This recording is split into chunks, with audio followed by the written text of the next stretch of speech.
this has been a busy news week. Lots of executive orders, lots of movement happening. But one of the big progressive policies that I wish would go a little bit bolder, but listen, the fight that we've been having over this for a long time, I get it, is the $15 minimum wage. Let's play the clip really quick that we have of this debate over the $15 minimum wage, which we're still having, by the way. We've been having for like a decade, but still having it. Family businesses in Oklahoma and Tallahassee and Chicago suburbs, they're the ones. They can't afford $15 minimum wages. They're the ones. They're the American entrepreneurs. We had our capital attacked 2 weeks ago. We have this tension in America because what does that have to do with the minimum wage? It has a lot to do with it because we have a huge gap between rich and poor, which continues to get wider every year between Republican and Democrat administration, and it's fraying the social fabric of our country, period. And that's why we have both populist movements on the right and the left. Why wouldn't you support starting businesses and giving them a tax break for 24 months and not binding them by any minimum wage? Why wouldn't you do that? Why couldn't you get behind that? I would support tax breaks for new businesses, and I would give them a break on the minimum wage for a small period of time. I really you're think, talking. But that's small businesses. I think the bulk of what I think we need to shift is how we think about employees in our bigger businesses. Listen, 20 years ago, you used to get a job as a janitor working for a company like Apple, and you'd get health care, and you'd get the college program if there was one. Today, that's all outsourced. And so this drive to have only shareholder value as the only beacon just doesn't work anymore. It's why people are moving to multi-stakeholder capitalism. Anytime the system goes under stress, anytime there's a financial correction, people point to saying capitalism doesn't work, it's got to be changed. You don't change it. You don't touch it. It is basically working all the time, but it has an element of volatility to it. I don't think putting a new cost in some regions that could be as high as 25%. We've always put rules around capitalism. We don't let children under 12, tie little knots and make rugs anymore because we thought that was unethical. We're allowed to put rules around capitalism. We have from the very beginning. And so having some rule where we say there's some limited amount of money that we don't want, that it's just unethical to have a guy toil away for it. All right. Who would have thought the villain from Shark Tank is an asshole? He's also Canadian. I thought that he would have some empathy towards, human rights. Just a little bit. Well, yeah, you would think. But it's like I hate operating in fiction. And the idea that, small businesses around the country, which are thriving, by the way, with this kind of rhetoric, the idea that that's really who Kevin there is concerned about is laughable to me. Daniela, you were on the Bernie campaign, and this is I can imagine how many small business owners, people who are in low-wage jobs. The Bernie campaign to me was emblematic of everybody from what the Chamber of Commerce used to be, what it used to be about, not the big business lobbying Chamber of Commerce, but the small businesses, the people who own, the barber shop and the ice cream shop, if they still exist in your town. Their concerns with not just the $15 minimum wage, but making sure that their businesses can thrive, especially in a pandemic. This is just like gobbledygook to me, but it also seems like, a sign that they recognize something's wrong. So the fact that they're even having that conversation is a good sign. This wouldn't happen if it weren't for Bernie, right? Totally. And I think that it's so disingenuous that so many people who want to put up false arguments about the $15 minimum wage are now out there crusading for more direct relief for small businesses during the pandemic, are not there for $2,000 recurring checks or payroll assistance. If we really want to preserve small businesses, there are so many things that we have to do now, even before we can go ahead and implement a $15 nationwide minimum wage. Yeah, and obviously that's true.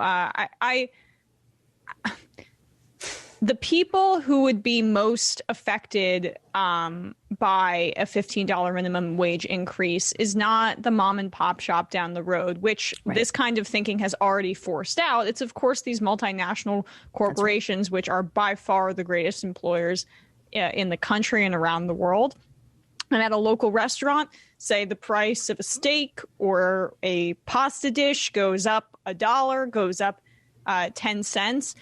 The people who are getting the $15 minimum wage, that helps them so much more than it hurts the person who is able to dine out, to use these services. And so that's the disingenuous argument that's being had there.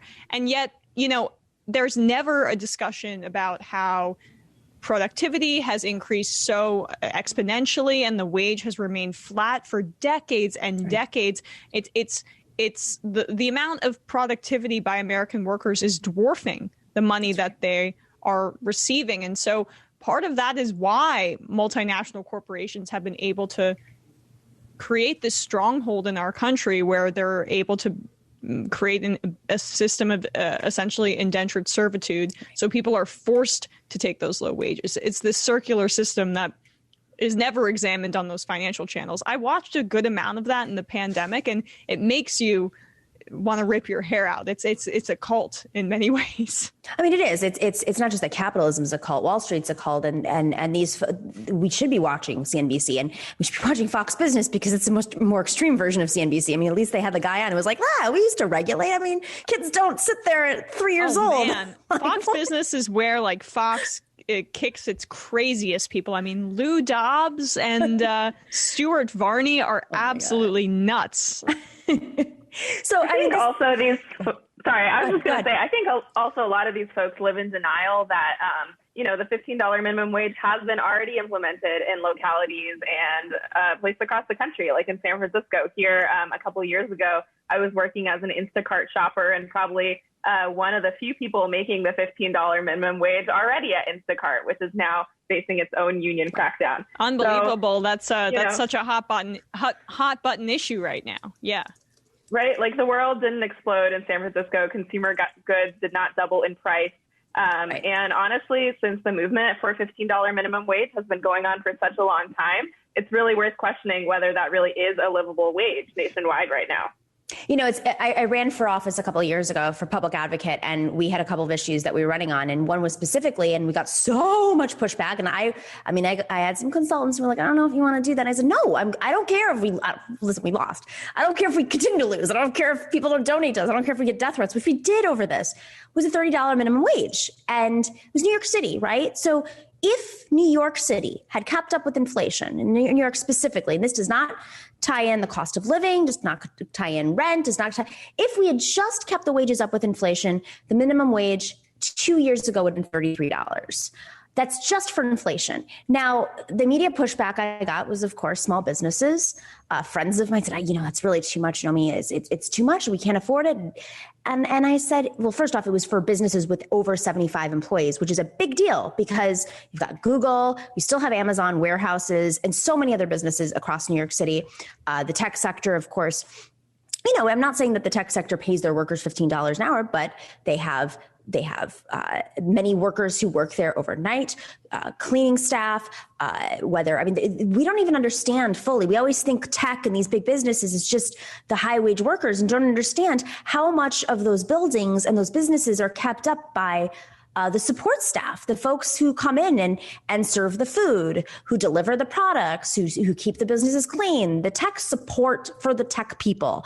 And it was just very interesting to see how much of even progressive America, Democratic-leaning voters had been brainwashed. I don't want to use that word, but influenced by this rhetoric, which just, it's like 10 years ago when Democrats like just, they trick. Syndrome. It is. It's Stockholm syndrome. Yeah. It's exactly it. If you want to buy a coffee, I always say this on our show, $5, patreon.com is the cost of a New York City iced coffee. The $5 is generous for a cold brew in New York. Oh my God. And just an aside, get a cold brew maker. I got one. It has saved me so much money. Really good. Well, that means I have to do stuff. Yeah, right now I got that, yeah.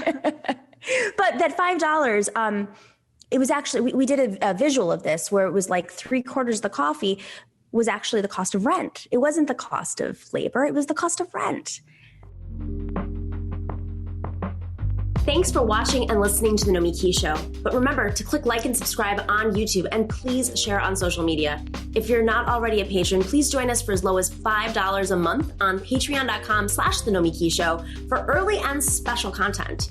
That investment makes a huge difference. We are not corporate media raking in the dough. It's really you guys that are keeping us going. So please consider being a patron. And to our current patrons, thank you so much. We are incredibly grateful to you.